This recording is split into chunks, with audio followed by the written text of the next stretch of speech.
नाम doctor M A Khan है। आदित्य जी, आप वैसे तो बहुत भोले हो और बहुत चेहरा भी आपका ऐसा लगता है कि वो वाकई बहुत मासूम हो, लेकिन आप जब भी बात करते हो कुछ ऐसी बात करो जिसे पब्लिक के लिए अच्छी लगे और देश चलने की बात हो। आप करते हो कश्मीर की बात करते हो, आप करते हो पाकिस्तान से मुसलमानों की बात करते हो कि बाहर भेजो। नहीं, आपका अगर यही एजेंडा में है कि मुसलमान इस देश से चले जाएं तो बताओ कहाँ जाए, भेजो उन्हें, कहाँ भेजना है। अगर आपका यही है भाई, आप तो योगी हो, आप तो कम से कम उनको आशीर्वाद दो। सारे देश के लिए सब फूल है आपके बराबर, आपके लिए। मैंने ये तो नहीं कहा कि मुसलमानों को पाकिस्तान भेज दीजिए। मैंने ये कहा भारत के प्रत्येक नागरिक को सुरक्षा प्रदान करना सरकार की जिम्मेदारी है और भारत की मोदी सरकार इस कार्य का निर्वहन कर रही है। लेकिन आपसे मैं पूछना चाहता हूं, कश्मीर में हिंदुओं के साथ जो कुछ हुआ, क्या कभी आप लोगों ने निंदा किया? क्या अपने जुमे की नमाज में इन बातों को आप लोगों ने कभी खंडन किया कि कश्मीर के हिंदुओं पर जो अत्याचार हुआ है उसकी हम निंदा करते हैं? मेरी आपत्ति है, आपने भी कहा, मेरी आपत्ति है। अभी आपने कहा आप लोगों ने इससे क्या तात्पर्य है? क्यों नहीं खंडन किया इन्होंने? नहीं, इससे क्या तात्पर्य है? इन सब से जो ये प्रश्न पूछ रहे हैं, इन सब से मेरा तात्पर्य है कि इन लोगों ने आखिर इस बात का खंडन कभी क्यों नहीं किया कि कश्मीर में जो कुछ हिंदुओं के साथ हुआ वो गलत हुआ है। खंडन करें ये लोग भी उसका। ऐसे लोगों को कंडम किया जाना चाहिए जो देश के अंदर जाति और मजहब के आधार पर भावनाएं भड़का करके समाज को बांट रहे हैं और देश को कमजोर कर रहे हैं। मैं आपके चरणों में पहले तो कोटि कोटि नमन करता हूं। सर, मैं आपसे सिर्फ ये पूछना चाहता हूं, आपकी सरकार जो आई थी वो पाकिस्तान का एक मारे, अगर उसने हमारा इंडिया का एक मारा हम उनके 100 मारेंगे। जिस दिन से सरकार बनी है उस दिन से कश्मीर में डेली पंगे हो रहे हैं। चीन हमें डांट रहा है, क्या ना श्रीलंका हमें डांट रहा है। दूसरी बात, पहलू जो हमारे सवाल का ये है कि आप अभी कह रहे हैं जो संप्रदाय के लोगों ने जेल भेजना चाहिए, तो सबसे पहले आपको जाना चाहिए।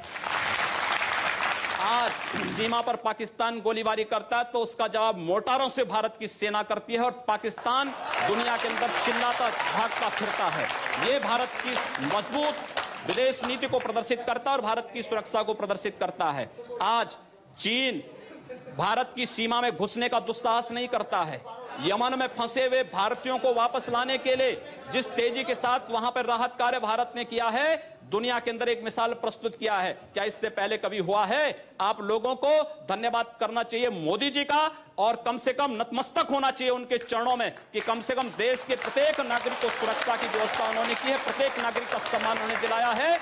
आपके एनडीए के बीजेपी के पूर्व साथी हैं, बहुत सीनियर नेता अरुण शौरी, उनका बयान मैं आपको बता रहा हूं। उन्होंने तो वैसे बहुत बातें कही, लेकिन इस सामाजिक मुद्दे पे उन्होंने कहा कि अल्पसंख्यकों में असुरक्षा है, चिंता है, और ये सब कुछ हुआ है घर वापसी, लव जिहाद, चर्च पर हमले, इन जैसे मुद्दों की वजह से। ये आपके साथी थे। देखिए, अरुण शौरी जी के वक्तव्य का खंडन हो चुका है पहले ही। दूसरा, जो बातें आप कर रहे हैं चर्च पर हमले के लिए, आपको याद होगा जब अटल जी की सरकार थी इस देश में 1998-99 में बनी थी, उस समय बेंगलोर में कुछ चर्चों पर हमले हुए थे और दीनदयाल अंजुमन नामक एक संगठन उसके लिए जिम्मेदार पाया गया था। और उस समय भी आपने देखा होगा आगरा में एक चर्च पर हमला हुआ तो पता लगा कि एक ईसाई महिला का कोई प्रेमी था, रिक्शा चालक, उसने हमला किया था। अब उसके लिए आप हिंदू समाज को और सरकार को दोषी ठहराएं तो मुझे लगता है कि स्वयं आप विकास के एजेंडे से स्वयं हट रहे हैं और आम जनता का ध्यान विकास के एजेंडे से भटका रहे हैं। चलिए ठीक, अब आ रहा, सवालों पे आ रहा हूं, एक एक करके। मेरा नाम राजेश चौधरी है। नमस्कार जी। और ये सामाजिक सांप्रदायिकता फैलाने का कि योगी जी को जेल जाना चाहिए, मोदी जी को जेल जाना चाहिए, हमारे बीच से एक दर्शक ने कहा था, तो मैं कहना चाहता हूं जो सांप्रदायिकता को सबसे ज्यादा बढ़ावा देते हैं उनका नाम है ओवैसी। तो ओवैसी को भी तो जेल में डालना चाहिए, ओवैसी को भी तो जेल में डालना चाहिए। आपको जो है इन्होंने जो बात कही है, मुझे लगता है कि इस प्रकार के जिहादी उन्मादियों का नाम ही लेना अपने आप में पाप है, इसलिए इन पापों का नाम मत लीजिए, जाने दीजिए, उसको छोड़ दीजिए। मेरा नाम शाहिद चंगेजी है। जी महाराज, मैं आपसे एक प्रश्न पूछना चाहता हूँ, क्या राम जी ने ऐसा करा है जैसा आप कर रहे हैं? अरे राम जी के आदर्शों पे चल रहे हैं, आपको भी राम जी से आदर्श, उनके आदर्श राम जी से, आपसे ज्यादा प्यार मैं राम जी से करता हूं, लेकिन इसका मतलब ये नहीं है कि आप प्यार करते हैं तो राम मंदिर के निर्माण के लिए आह्वान करिए।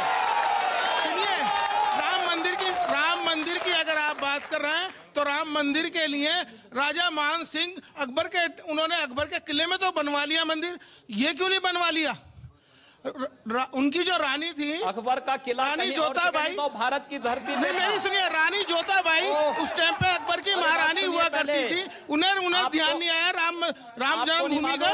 आपको ध्यान आ रहा है, उनको ध्यान नहीं आया कि राम मंदिर राम मुझे भी याद आ रहा है जी। आपको ये भी याद रखना चाहिए कि इस देश में चंद्रगुप्त को भी किसी सेल्यूकस ने अपनी कन्या दी थी और राणा कुंभा को भी किसी मुस्लिम फकीर ने अपनी कन्या दी थी। बिल्कुल दी होगी, तो याद रखना हिंदू इन सब चीजों को नहीं करता है। अजी मैं ये कह रहा हूँ करते नहीं, मैं कह रहा हूँ महारानी ने क्यों नहीं राम जन्मभूमि के लिए राजा से कहा राम मंदिर अयोध्या में बनेगा? भाई किले के अंदर उन्होंने मंदिर बनवा लिया। समर्थन करिए। एक प्रश्न बनाइए ना फिर। अजीत जी एक बात और सुनिए, मुसलमानों ने यहाँ 700 साल हुकूमत की है।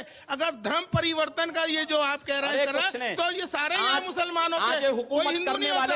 मुसलमानों ने हमेशा ही प्यार और मोहब्बत से काम लिया है और हम भी उसी में से हैं, हम भी हिंदुओं में से हैं। हम कोई वो नहीं है।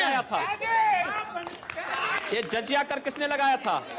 हाफिज जी एक बात बताऊं मैं आपको, आप मुझे बात बताइए, आपके 3 पीढ़ी 4 पीढ़ी पूर्व आप लोगों को पूर्वज भी हिंदू रहे होंगे, आपको अपना डीएनए जांच कराना चाहिए, किसी हिंदू का डीएनए निकलेगा। मेरा नाम है एहसान अली।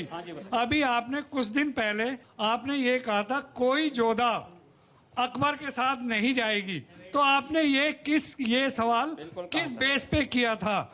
जब आप कहते हैं कि भाई ये सब हमारी जो पीढ़ी है, 1 मिनट सर, ये पीढ़ी हमारी सब आपके पुरख हिंदू हैं, तो हिंदुओं में ही तो जा रहे हैं। आप अपना नाम अली से अपना नाम जो है कोई दूसरा कोई हिंदू नाम रख दीजिए ना। जी जी छोड़ रहे हैं उसमें। सवाल ये है कि जोधाबाई अकबर के यहाँ क्यों जाएगी? किसी सेल्यूकस की पुत्री भी तो चंद्रगुप्त के घर में आएगी। मैं कह रहा हूं कि अगर इनका नाम एहसान अली ना होकर के भरत कुमार होता तो क्या ये ज्यादा भारतीय हो जाते? अभी कम भारतीय हैं।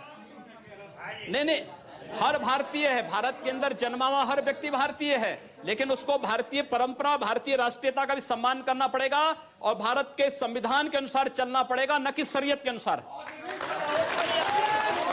समय की कमी किया जाता है। मैं एक बात नहीं समझ पाता हूं कि भारत की राजनीति में राष्ट्र धर्म की बात करना, राष्ट्रवाद की बात करना विकास के एजेंडे में कहां से बाधक है?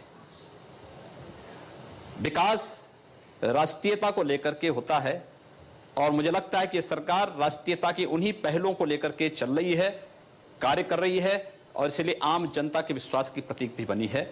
हम लोगों का जो वक्तव्य है, चाहे वह लव जिहाद का हो, चाहे वह घर वापसी का हो, यह मुद्दा विकास के एजेंडे को में बाधक है, मैं इसका विरोधी हूं। आप जिसको राष्ट्रीयता कह रहे हैं उसको लेकर कई बयान आए, अभी आपने खुद उसमें से कई का जिक्र किया। मेरे पास वो कुछ बयान है, मैं वो सुनाना चाहता हूं और फिर आपसे पूछूंगा कि इसमें राष्ट्रीयता कहां है? जैसे आप राष्ट्रवाद कह रहे हैं, ये कौन से राष्ट्रवाद का प्रतीक है? जरा वो बयान देख लें एक बार। हरजी की पेड़ी जो हरिद्वार की पहचान है,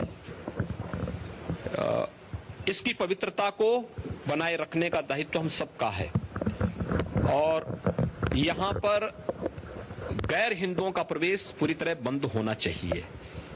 इस बात को ध्यान अवश्य किया जाना चाहिए, सुरक्षा की दृष्टि से भी, पवित्रता की दृष्टि से भी। ये एक पहला उदाहरण है, ये आप ही का बयान था, इसके बाद और हैं। चलिए पहले इसी की बात कर लेते हैं। 1916 का हरिद्वार नगर पालिका का जो एक्ट है, उस एक्ट में इस बात का प्रावधान किया गया है और यह प्रावधान तब हुआ है जब इस देश में ब्रिटिश गवर्नमेंट थी। उन्होंने हिंदू भावनाओं का सम्मान किया था। वहां पर हरजी की पेड़ी में कोई हिंदू श्रद्धालु पूरी दुनिया के अंदर का आता है, वह व्यापक आस्था के भाव के साथ आता है। वहां पर वह जूता चप्पल पहन करके नहीं जाता है, वहां की पवित्रता का ख्याल रखता है।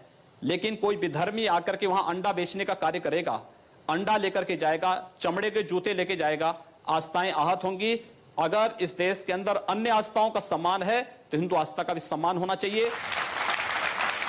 आप जिस अंग्रेजी 1916 का के कानून का हवाला दे रहे हैं, एक्ट को आप पढ़िए। हमने तो योगी जी आप उस एक्ट को पढ़िए ना। आपको सबको मौका मिलेगा उस एक्ट को आप पढ़िए।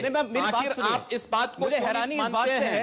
हम एक बयान और मुझे यकीन है कि इस पर बहुत खुलकर बोलेंगे योगी आदित्यनाथ। ये सुन लीजिए। कम से कम 4 बच्चे पैदा करो, एक हम साधु महात्माओं को दे दो, एक वो हमारे पत्रकार पूछ रहे थे सीज फायर उल्लंघन हो रहा है तो एक सीमा पर भेज दो जवाब देने के लिए। होगा देश में कोई कायदा नहीं, कोई कानून नहीं।